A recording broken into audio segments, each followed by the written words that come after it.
Bom dia a todos, né? Eu gostaria de agradecer a presença de todos, né, aqui no nosso The Everywhere Store. E hoje nós vamos dar continuidade ao que nós temos feito ao longo do tempo, né, focando toda a questão relacionada com a omnicanalidade, a relação do Human Channel, de people, from people to people.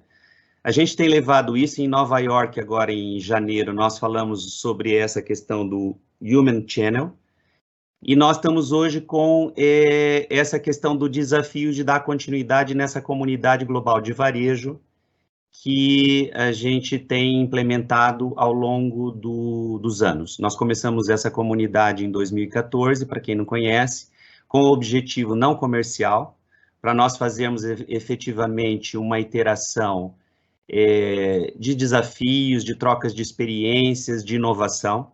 E isso é muito importante, porque nós temos juntado varejistas do mundo todo.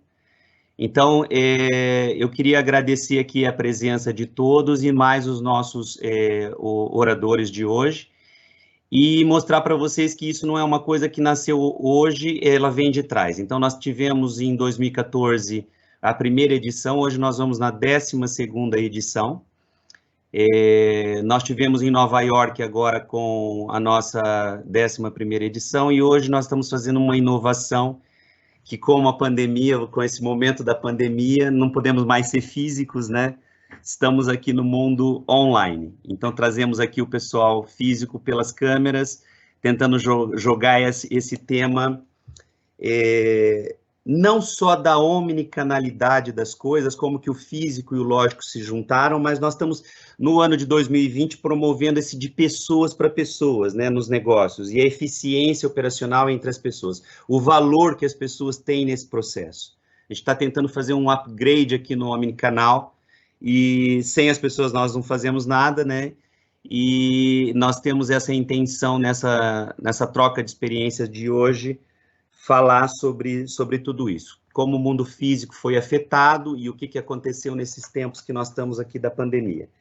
Hoje nós vamos ter conosco o Olegário Araújo, que é um especialista em varejo e inteligência competitiva da Fundação Getúlio Vargas, conduzindo a apresentação para poder falar um pouquinho sobre tudo que está acontecendo aqui, com o contributo depois do Alexandre Quadros, do Grupo Coque Supermercados.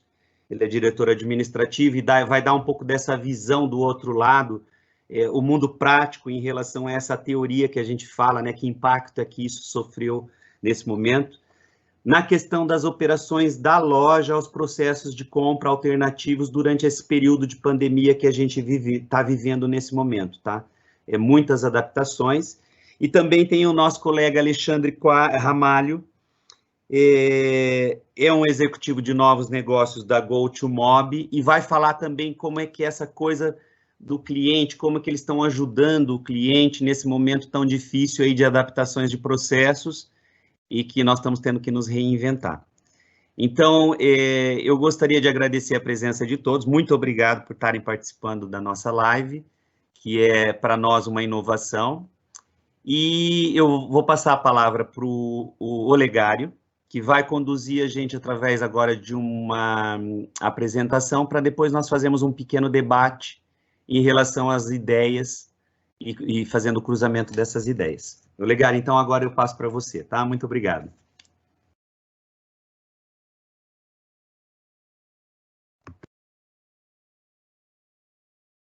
Meu microfone. Olá, pessoal, bom dia. Prazer estar aqui com vocês, Marcelo, equipe Atlantic, obrigado pelo convite.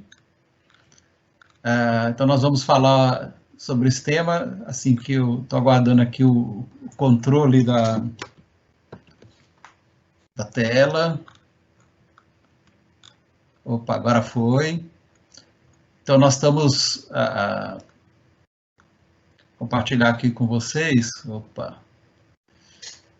O meu histórico, eu sempre tive ligado aí ao varejo. Eu comecei minha vida profissional em revista especializada, passei por empresas de consultoria, a última na Nielsen, lidando com varejo também, e recentemente faço parte lá do Centro de Excelência em Varejo da Fundação Getúlio Vargas, e, claro, também trabalho com uma consultoria, e criamos aí recentemente, no meio da crise, a pedido de cliente, um conselho de gestão de varejo, não é de administração, é de gestão. Quando a gente vai falar hoje em omnicanalidade, né, o conceito do Every Store, enfim, nós precisamos lembrar que Brasil é este que nós vivemos, com diferentes realidades, onde a maior parte da população ganha menos de R$2.000, e que justamente na crise nós descobrimos, inclusive, uma população invisível, ou seja, que não tinha nenhuma identificação e que precisaria ter acesso ao auxílio emergencial, que foi possível até com um cadastramento muito rápido, um trabalho bem efetivo, onde se mapeou aí mais pessoas. Ou seja, a pandemia, ela acentuou a nossa desigualdade, de alguma forma, trouxe à vista para a gente, mas também contribuiu para ser esse processo inclusivo, quando a gente entende que tem pessoas que não estavam sequer no Bolsa Família, não existiam. E a omnicanalidade também ela traz um outro desafio, que é nós lidarmos com a questão da longevidade. A expectativa de vida no Brasil está acima de 77 anos, então nós temos neste momento no mínimo 4 gerações convivendo ao mesmo tempo.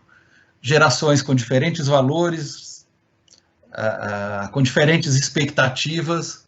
Então, se nós pegamos a geração Z, que nasceu ali entre 1995 e 2010, já é o pessoal que nós chamamos de nativos digitais. Então, tem muito mais facilidade de estar lidando aí com a tecnologia.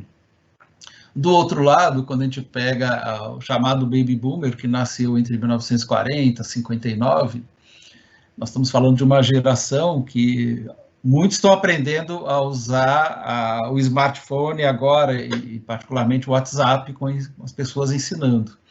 O WhatsApp tem um papel grande, um papel importante aí nesse contexto, que tem mudado bastante. E, conversando aí com varejistas, já era uma prática que ficou mais forte, tem o televendas. Então, eu vou desde a pessoa que está acessando pelo WhatsApp, pelo televendas, enfim, aquele que já usa via mobile, para acessar diferentes públicos com diferentes necessidades aí.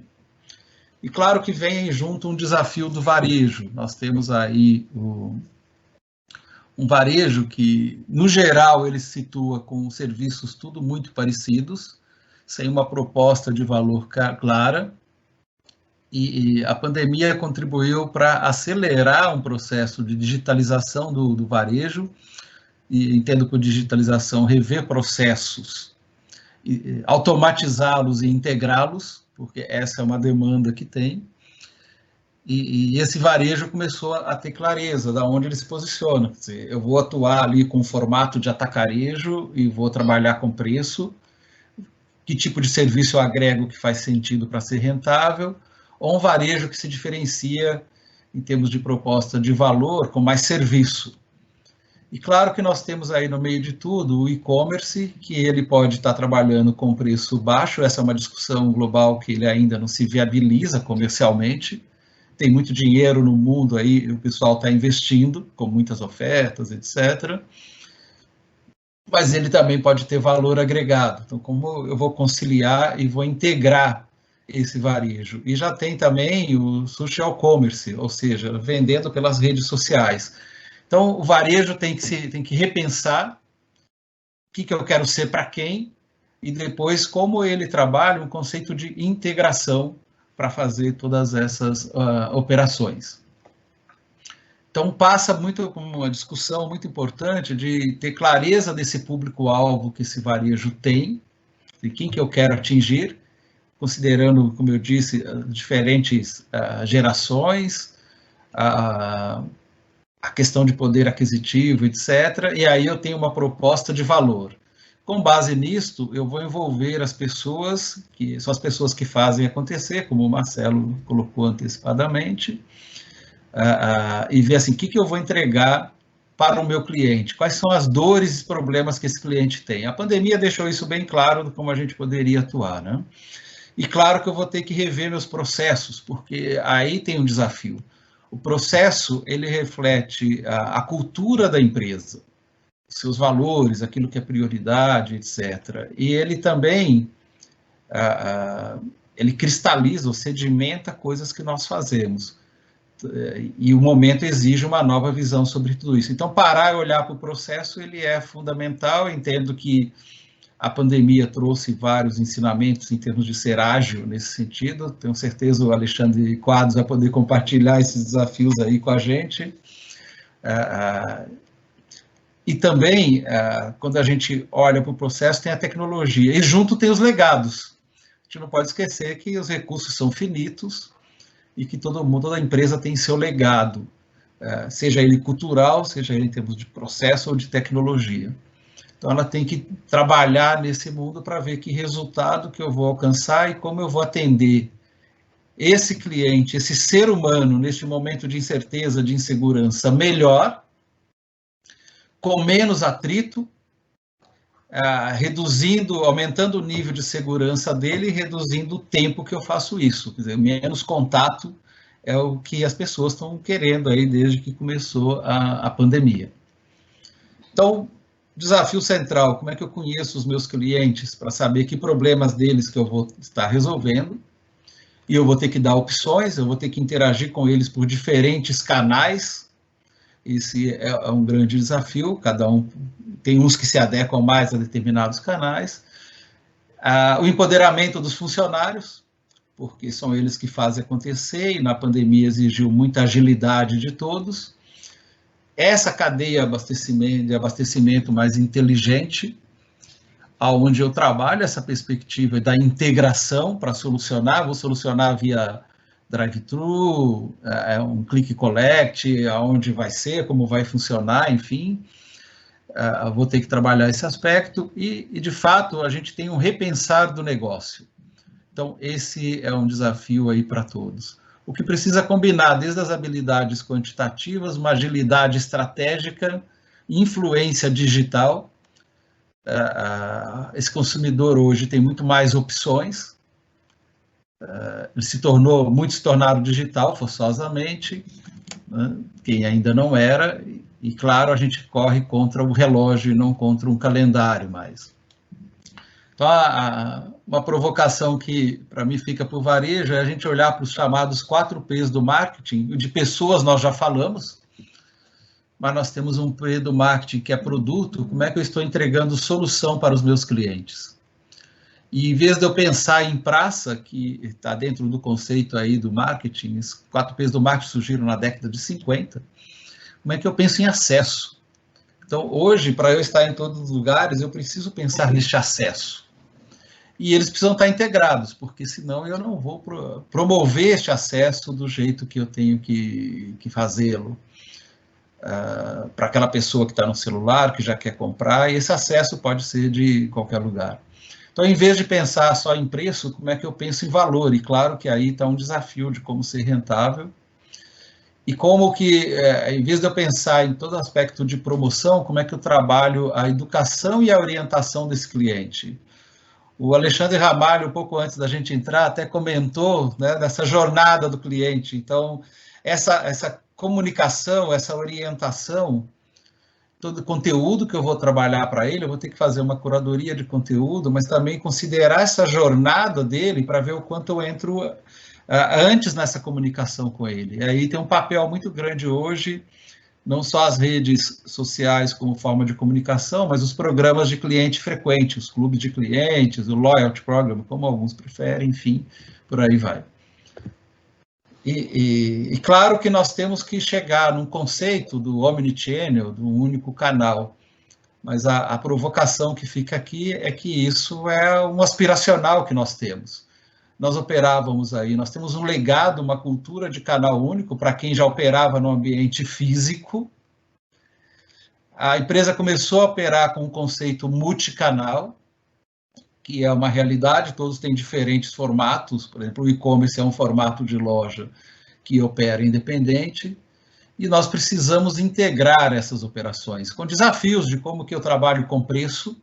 Já tem algumas empresas com solução praticando o mesmo preço no e-commerce na loja, E como que eu unifico toda essa comunicação, porque não tem nada pior para esse cliente que quer acessar de qualquer lugar, aonde ele estiver, né, do que ele mandar uma mensagem no WhatsApp e demorar a resposta, ele posta alguma coisa na rede social e não tem resposta, demora muito quando ele tem pressa. Então tem um desafio muito grande da gente fazer essa integração e avançar na direção do comércio de voz, que vai ser inevitável. As pessoas estão optando, basta ver hoje a comunicação pelo próprio WhatsApp já deixa predominantemente de ser texto e passa a ser áudio com bastante intensidade. E, claro, quando pensa em inteligência artificial, como é que ele vai conectando isto para trabalhar, que a gente pode chamar de uma inteligência mais prescritiva e ajudar as pessoas, os profissionais da empresa a atender o cliente, até chegar no que se pode chamar da venda automática. Ou seja, a gente tem lá o drive-thru, click collect, vamos ter aí a venda automática, assistente de voz, né, que eu da Alexa, enfim, da Siri e outros, eu já faço os meus pedidos. Então, o desafio nosso consiste nessa integração, quer dizer, como é que eu trabalho a loja para ter uma experiência. Eu acabei de escrever um artigo que eu falo o que a empresa vai oferecer além do preço para ir até a loja. Ou seja, nós precisamos dar para os clientes razões além do preço para ir à loja. Como é que eu vou trabalhar esse serviço diferenciado? Claro que isso pode ser preço quando eu olho para um formato de atacarejo, do cash and carry, né? Mas eu vou estar trabalhando isso integrado. Mas eu preciso estar digital e conectado, e que esse digital seja invisível, né? Seja uma solução que flui, que não tenha ali rupturas nessa relação com o cliente. E eu preciso trabalhar em tempo real. E a loja passa esse local mais de convivência e de socialização neste modelo. Então, esse é o desafio aí da integração, de eu ligar a compra online com offline, e eu tenho certeza que a pandemia foi fundamental para a gente acelerar processos que já estavam em curso, mas agora com sentido de emergência para a gente atender o cliente e não perder vendas acima de tudo.